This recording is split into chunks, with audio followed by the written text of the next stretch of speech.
더마카와 함께 시선 집중의 문을 열겠습니다. 어서 오세요. 네, 안녕하세요. 더마카입니다. SEO의 고고항님이 어제 국토 종주 부산까지 다녀오고 남은 휴가 하루 쉬면서 라디오 듣습니다. 이 비 내리는데 그러셨나 봐요. 어휴, 국토 종주라고 하면 뭐 어디서 출발하신 건가요? 한 달은 걸렸겠는데요. 아, 그런가? 네. 항상 출근 시간에 들었는데 남은 휴가 하루 오늘이라서 여유 있게 집에서 들어서 좋네요 라고 해주셨고요. 예. 부산까지 다녀오셨으면 좀 힘드실 것 같은데 다리도 좀 풀어주셔야 될 것 같고 그죠? 그러니까요. 아유, 되게 건강하신가 보네. 사실 걷는 게 되게 좋아요. 근데 걸어서 종주하신 건가? 자전거 타고 종주하신 건가? 그러고 보니까 차를 타고 종주할 수도 있는 거 아니에요? 차를 타고 아닌가요? 근데 운전하는 것도 힘들어요. 아 그렇죠. 그렇죠. 아무튼 고생하셨습니다. 네. 아이비님 아침 기온이 꽤나 차네요. 그렇게 덥던 여름이 이제 끝자락인 것 같습니다. 온도차가 크면 감기가 친구하자고 하잖아요. 제이비와 춘철님들 감기 조심하세요. 친구할 생각이 전혀 없습니다. 네. 하지만 그 누구보다 비염을 가지고 있어가지고 감기에 또 약하시잖아요. 아, 겨울 되면 제가 좀 고전을 하죠. 그러니까요. 네, 겨울 되면 목소리가. 비염이 심해져가지고. 그러니까요. 별똥이 아빠님 안녕하세요. 어제부로 한 아이의 아빠가 된 촌철입니다. 오, 축하. 축하. 네. 아기도 건강하게 태어났고 네. 아내도 잘 회복하고 있습니다. 저희 세 가족이 앞으로 더 똑바로 선 세상에서 살아갈 수 있도록 예. 삐딱선으로 계속해서 문제점 바로 잡아주세요. 이제 아빠가 되셨으니까 열심히 버셔야 되겠군요. 왜? 아, 네. 현실적인 얘기를 해야죠. 그러니까요. 현실적인 얘기. 항상 현실적인 얘기로 가가지고 네. 제가 좀 당황하는데 별똥이 아빠님 축하드립니다. 네, 꼭 참고 굳건하게 이 풍파를 헤쳐나가시기 바라겠습니다. 그러면서 제이비한테 당부했잖아요. 앞으로 세 가족이 더 똑바로 선 세상에서 살아갈 수 있도록 삐딱한 시선으로 계속해서 문제점을 바로잡아주세요. 그렇죠. 부모의 의무는 자식에게 좀 더 나은 세상을 물려주는 게 저는 부모의 의무라고 생각을 하는데 오호. 그 의무를 다하고 있는지는 솔직히 잘 모르겠습니다. 네. 네. 좀 괜찮았나요? 멘트가? 갑자기 어두워졌어요. 네. SEO의 고고항님 자전거 타고 종주하셨대요. 좋죠. 자전거 타고. 제가 차를 타고 가셨나라고 했더니 라디오 헤드님이 차를 타고 가는 건 드라이브예요 더마카라고 꼬집어 주셨네요. 알겠습니다. 네, 네. 저도 언제 한번 종주 도전해 볼게요. 자전거 탈 줄 알아요? 자전거 잘 타죠. 아, 그래요? 그럼요. 자전거는 안 타본 지는 오래됐지만 자전거랑 운전은 몸이 기억하는 거라고 들어가지고 그렇죠. 지금 타도 탈 수 있을 것 같아요. 네. 자, 제이비타임즈 오늘 주목할 뉴스들 본격적으로 챙겨드리겠습니다. 화기애애한 시간은 지금까지였고요. 오디오로 먼저 첫 번째 뉴스 만나보시죠. 내년 나라 살림에 쓰일 예산은 총 656조 9천억 원. 올해보다 2.8% 늘어난 건데 2005년 이후 최저 수준입니다. 모든 재정 사업을 재검토해 총 23조 원을 감축했다는 게 정부 설명입니다. 국채 발행을 통한 지출 확대는 미래 세대에게 재정 부담을 떠넘기고 국가 신인도 하락으로 기업 활동과 민생 경제 전반에 어려움을 가중시킬 것입니다. 가장 크게 줄인 건 연구개발, R&D 분야입니다. 그동안 나눠먹기식 사업만 난립했다며 관련 예산을 5.2조 원, 16.6% 줄였습니다. R&D 예산을 줄인 건 33년 만입니다. 이렇게 마련한 재원으로 복지와 고용, 치안 등 4대 중점 분야에 집중 투자하기로 했습니다. SOC 예산도 26조 1천억 원으로 지난해보다 4.6% 늘어나 전체 지출 증가율을 웃돌았습니다.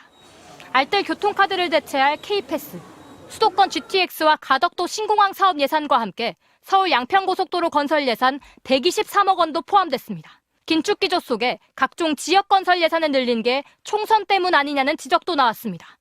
SOC를 선거와 연계시키는 건 너무 지나친 상상력이신 것 같고 전국에 필요한 필수 소요를 반영을 했다. 정부는 내년도 예산안을 다음 달 1일 국회에 제출할 예정입니다. 네. 정부 예산안이 어제 발표가 됐어요. 워낙 방대한 내용이라 여기서 도저히 모든 걸 짚을 수는 없고 또 연장 방송이 기다리고 있습니다. 네. 여기서 좀 자세히 짚을 거니까 지금 여기서는 딱 두 건만 뽑아서 잠깐 말씀을 드리겠습니다. 딱 두 건 어떤 건가요? 첫째, 오염수 대응 예산인데요. 그 규모가 7,380억. 수산물 소비 활성화 지원 예산을 올해의 640억에서 1,338억으로 늘렸고 수산물 수매 비축 예산을 올해 2,904억에서 3,219억으로 늘렸고 특히 올해 200개소에 실시하고 있는 국내 해역 방사능 조사 정점을 내년부터 243개로 확대하고 일본 인근 8개 지점과 태평양 도서국 인근 10개 지점을 포함해서 우리 해역 바깥 18개소에서 조사를 실시한다. 뭐 이런 내용입니다. 예산이 더 늘어난다는 건데요. 자, 이 정도의 어민 지원 예산을 갖고 누구 코에 붙이겠느냐라는 말부터 하고 싶지만 안 하겠습니다. 올 한 해로 끝날 일도 아니라는 말씀도 드리고 싶지만 안 하겠습니다.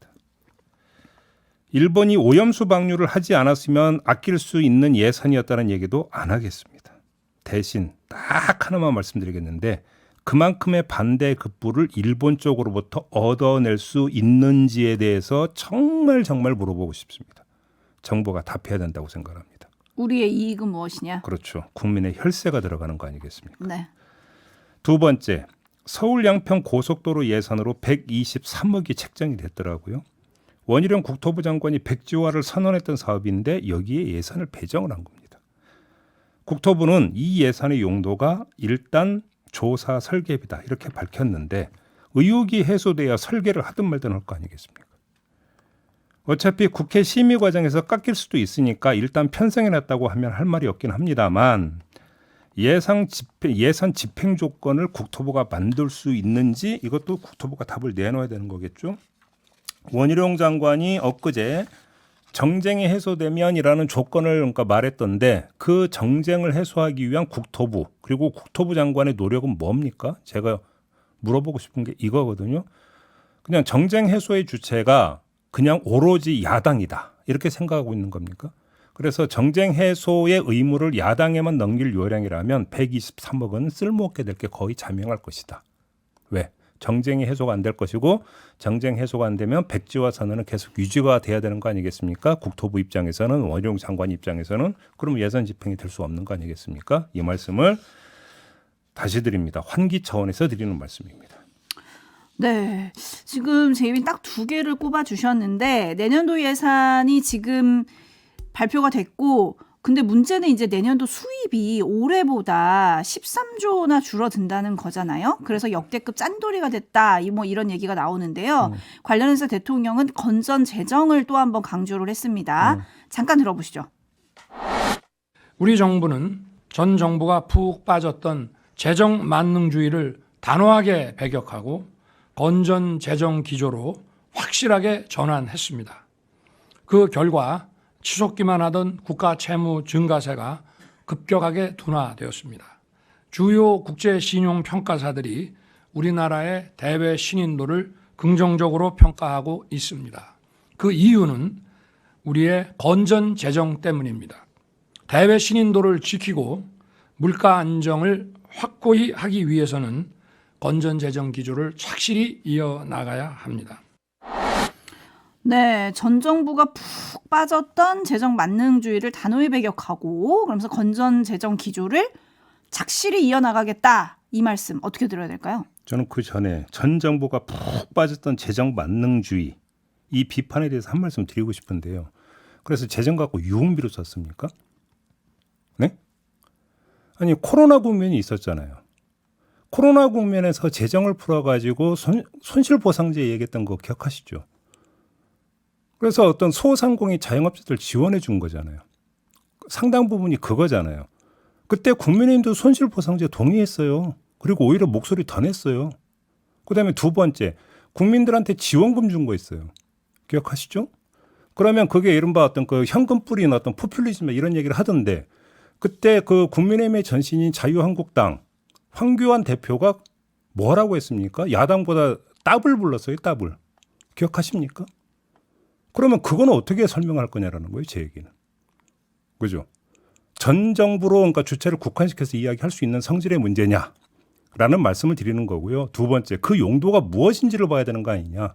당시 상황에서 이 말씀을 드리고 싶은 겁니다. 네, 그리고 저희가 잠시 후에 8시 반부터 이어지는 유튜브 연장방송 우석진 교수님과 함께하는 정경유착 시즌2에서 네. 예산안을 자세히 짚어볼 건데요.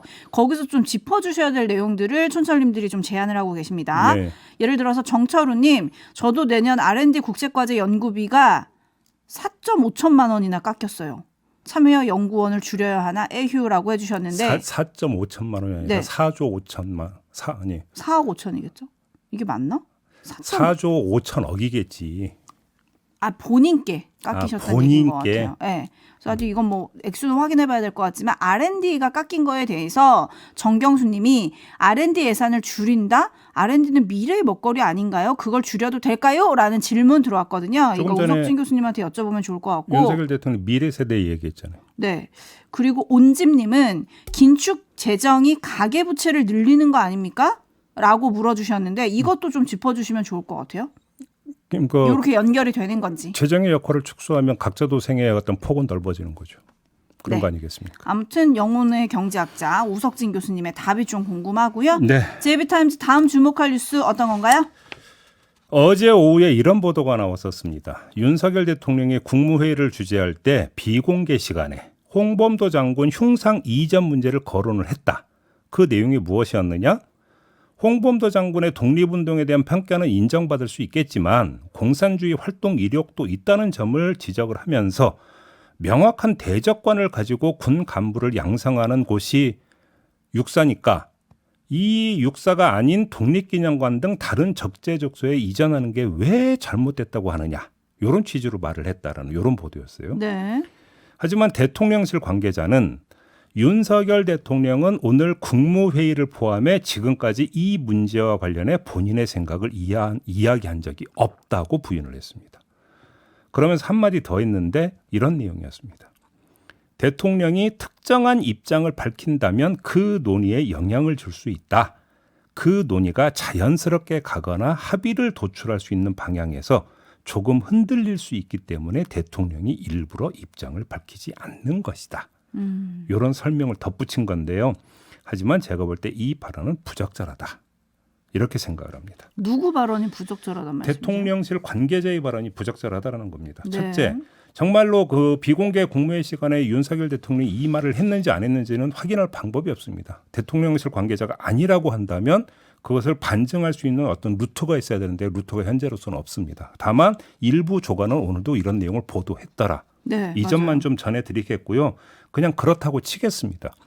그래서 윤석열 대통령의 발언이 아니라 대통령실 관계자의 발언에 대해서 지금 말씀을 드리는 건데 이 관계자는 지금 대통령이 마치 무슨 중립적 관찰자 또는 중재자인 것처럼 말을 한 거잖아요. 네. 그런데 윤석열 대통령은 엄밀하게 이야기하면 당사자라고 봐야 되는 거예요. 왜 그러느냐? 대통령은 국군 통수권자입니다. 육사는 어디에 있습니까? 행정부 밖에 있습니까? 군 밖에 있습니까? 아니요. 아니지 않습니까? 육사 교장이 3스타입니다. 그러면 얘기 지금부터 다 정리가 되는 거 아닙니까? 물론 모든 어떤 그 국정을 만기 칠람하면서 배나라 감나라 하는 거 이건 분명히 문제가 있죠. 자율적으로 하는 거 중요한 겁니다. 좋습니다. 근데 문제는 논란이 당국 차원에서 이렇게 정리가 되지 않아서 사회적 국가적 논란으로 지금 번져버렸잖아요. 그렇지 않습니까? 그러면 일이 지경에 이르렀다면 매듭을 짓는 게 통수권자의 임무일 수도 있다. 그런데 강 건너 불구경하는 듯한 이런 모드로 지금 평할 수 있는 것이냐 저는 이걸 지금 제기를 하고 있는 겁니다. 지금 제가 지적한 문제는 대통령이 무엇을 말해야 하느냐라는 차원의 문제이고요. 하나만 더 이야기하겠습니다. 대통령은 어디서 어떻게 말해야 되는가 이 점도 있다. 이 말씀을 드리겠는데 그건 뭐냐면 윤석열 대통령이 엊그제 국민의힘 연찬회에 가서 후쿠시마 오염수 문제와 관련해서 1 더하기 1은 100이라고 하는 사람들하고 싸울 수밖에 없다. 이렇게 말을 했습니다. 네. 이 문제는 후쿠시마 오염수 방류 문제는 국민의 안전이 걸려있는 국가 대사입니다. 거기에다가 상대국이 있는 외교 문제입니다. 따라서 이건 국민 앞에서 공식적으로 설명을 하는 게 타당한 형식입니다. 그런데 어떻게 했습니까? 국민의힘이 연찬회 가가지고 즉석 발언식으로 이야기를 했습니다. 그것도 싸운다 만다 이런 이야기를 하면서 이게 과연 적절한 형식이냐라는 겁니다. 제가 제기하는 문제는 종합을 하면 두 경우 모두 대통령 발언의 번지수와 연관된 문제다. 이거는. 하나는 내용의 번지수가 틀렸고 하나는 형식의 번지수가 틀린 것이다. 이 점을 제기하는 겁니다. 네, 그리고 이미 대통령의 말이나 대통령실 관계자의 워딩이 담긴 보도들이 나온 게 있었습니다. 사실 어제 말고도요. 네. 그게 대통령의 입장으로 읽힐 수도 있었던 게 아닌가 싶긴 한데요. 예를 들어서 이진복 대통령 정무수석이 지난 월요일 이렇게 말했거든요. 잠깐 들어보시죠. 홍범도 장군 들어올 적에도 굉장히 거창하게 행사를 했잖아요. 그러면서 곳곳에 막 홍범도 형상이 들어서고 정치권에 제대로 또 우리 언론이 국민들 앞에서 제대로 논쟁을 안 했다. 그런 면에서 한번 걸러보자. 그런 뜻이라고 보는 게 맞지 않느냐. 네, 이렇게 또 대통령 정무수석이 얘기를 했거든요. 정무수석 요 얘기니까 갑자기 거기 떠오르네요. 후쿠시마 오염수 문제와 관련해서 한덕수 총리가 대국민 담화를 발표를 했잖아요. 했죠. 그래서 기자들이 왜 대통령은 발표를 그러니까 입장을 발표 안 하냐 했을 때 대통령실에서 뭐라고 설명했습니까? 총리 입장이 정부 입장. 그러면 정무수석의 입장은 대통령의 입장입니까 아닙니까? 물음표로 남겨두고요. 한편 이종찬 광복회장은 윤석열 대통령이 정치 참여 선언을 했던 장소들을 지금 논란 속에서 떠올렸는데요. 네. 이것도 잠깐 들어보시죠. 윤석열 대통령이 정치 출범을 시작을 할 때 제일 먼저 간 데가 어디입니까? 우당 기념관이었습니다. 네. 그다음에는 정치 시작하긴 선언을 어디서 했습니까? 매헌 윤봉길 기념관에서 했습니다. 예. 그러니까 그분의 근본은 독립운동이 모든 것의 베이스입니다. 실제로 윤 대통령은 검찰총장 퇴임 후인 지난 2021년 6월 우당 이회영 선생 기념관을 방문하며 공개 행보를 시작했습니다. 어릴 적부터 우당의 그 삶을 듣고 강렬한 인상을 많이 받아왔습니다. 우당과 그 가족의 그 삶은 엄혹한 이 망국의 상황에서 정말 그 노블레스 오블리주를 아주 생생하게 상징하는 것이라고 저는 생각합니다. 네, 제이비가 앞에 지적한 것처럼 오히려 매듭을 지어야 할 대통령의 과거 발언까지 저희가 들어봤는데요.